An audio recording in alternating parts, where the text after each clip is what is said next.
ذهن پرانظم په قلم بله ګناه لیکمه، د ادمزاد د لاسه شوي یو خطا لیکمه. هغه خطا چې د هوا په لور په زور کیږي، دی یو پیغور خو آخر ولې دا پیغور کیږي. چې کله شوه پیدا خلکو سپیره ګڼله، هغه چې کله شوه پیدا خلکو سپیره ګڼله، چا هم یې مخته د کتو حوصله نه لرله.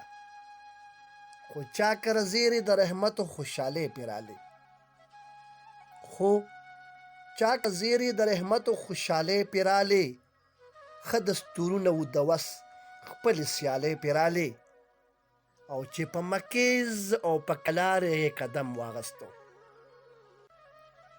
چې په مکیز او په کلاره یې قدم واغستو، لکه چې بیا شاعر په ګوتو کې قلم واغستو. مبارکۍ شوې چا یوه ټوټکه چا بله کړله، مبارکۍ شوې چا یوه ټوټکه چا بله کړله، بیا ورله مورې په زیارت کې ډیوه بله کړله. په وړه ژبه یې بابا پاپا نارې وهلې، په وړه ژبه یې بابا پاپا نارې وهلې، لکه په باغ کې چې بلبل مینا نارې وهلې. نن ښارونی بیبې سنبال کړه مدرسې ته لیږي، نن ښارونی بیبې سنبال کړه مدرسې ته لیږي، وړه کمسۍ د سرې چیرړې یې مزه بله کوي. او لکه د زرکې شي روانه خو اواز پې وشي، لکه د زرکې شي روانه خو اواز پې وشي، بابا په سکول باندې کاریږي ګناه بله کوي. بابا د سکول ټکي شومتوب ګڼي ګناه یې ګڼي، خو بابا د سکول ټکي شومتوب ګڼي ګناه یې ګڼي. دا یې پښتو ده خلک خاندي کور کې غلی کېنه، او کور کې ابۍ سره سبق د سپارې شروع کړه، کور کې ابۍ سره سبق د سپارې شروع کړه. ابس د کلي دشمنۍ نشم ساتلی کېنه، او دلته کې بیا بچی شوهکار د یو ذهني تفاوت، دلته کې بیا بچی شوهکار د یو ذهني تفاوت، خو مور یې هم یو پښتنه ده نه کوي بغاوت. د کوڅې لوبې د همزولو ټولي هم پې بند شي، د کوڅې لوبې د همزولو ټولي هم پرې بند شي، بله خبره نه کړي وایي اعتبار پاتې نه دی، او بیا به په چا پسې ټوپک د خپل غیرت ګرځوم، بیا به په چا پسې ټوپک د خپل غیرت ګرځوم. څوک خپل مې نشته دی په کلي کې یار پاتې نه دی، یو هم ارمان د دې ماشومې په ژوندون سر نشو،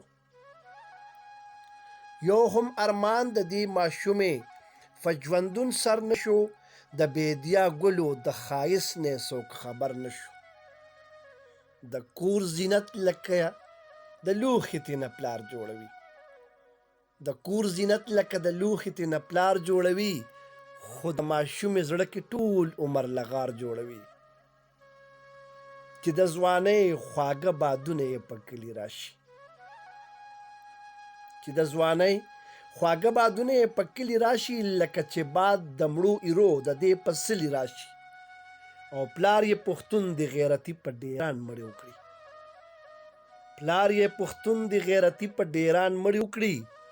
مجرم به یو وي خو د بل د ارمان مړی وکړي.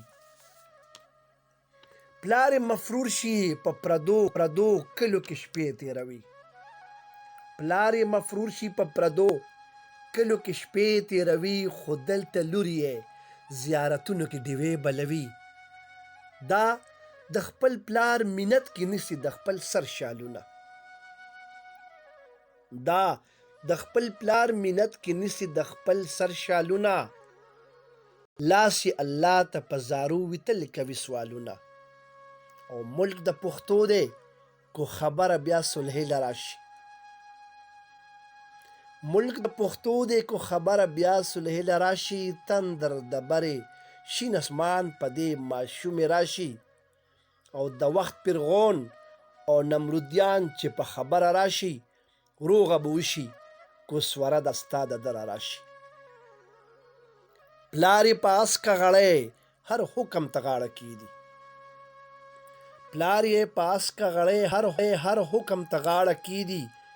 په خوشحالی بل ظلم ته غاړه کیدي. د غیرت ډکه بچی بیا د پلار خوشی ته ګوري. د غیرت ډکه بچی بیا د پلار خوشی ته ګوري. سر ښکته ټیټ کړي آخر څوک د دې مرضی ته ګوري. د ګلو څانګه یا بوډا یا لس کلیز ماشوم ته. د ګلو څانګه یا بوډا یا لس کلیز ماشوم ته په خړ څادر کې شیروانه ژړا سله وکړي.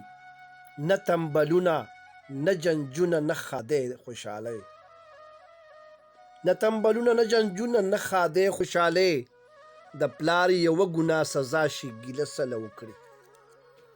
او هلته کې هم د خواښې ظلم نه مونږ ټول خبر یو. هلته کې هم د خواښې ظلم نه مونږ ټول خبر یو. په سم کار ورته پیغور سختې خبرې کوي. آخر تر څو به زما داسې لوڼه دار ته خیږي. آخر تر څو به زما داسې لوڼه دار ته خیږي. زما کلمه را بیدار شه روڼ سحر راوله. او زمونږ د دین ټیکدارانو لږ بهر خو راشئ. زمونږ د دین ټیکدارانو لږ بهر خو راشئ. په دې بې ساه او بې ضمیره ښار اختر راولئ. کونړ پښتون یې ژبه پرانیزه اواز پورته کړه. کونړ پښتون یې ژبه پرانیزه اواز پورته کړه. د ادم خان رباب شتود غوندې یو ساز پورته کړه. او راځئ ملګرو چې نایاب سره یو چغه وښکو. راځئ ملګرو چې نایاب سره یو چغه وښکو چې دلته نور زما د لور او خور ارمان مه وژنئ. او راځئ چې داغ په وډو ورکړو دې خیرن دستور ته. راځئ چې داغ په وډو ورکړو دې خیرن دستور ته. خطایي مړ کړئ خو ورکوټې غوندې ځان مه وژنئ. خطایي مړ کړئ خو ورکوټې غوندې ځان مه وژنئ.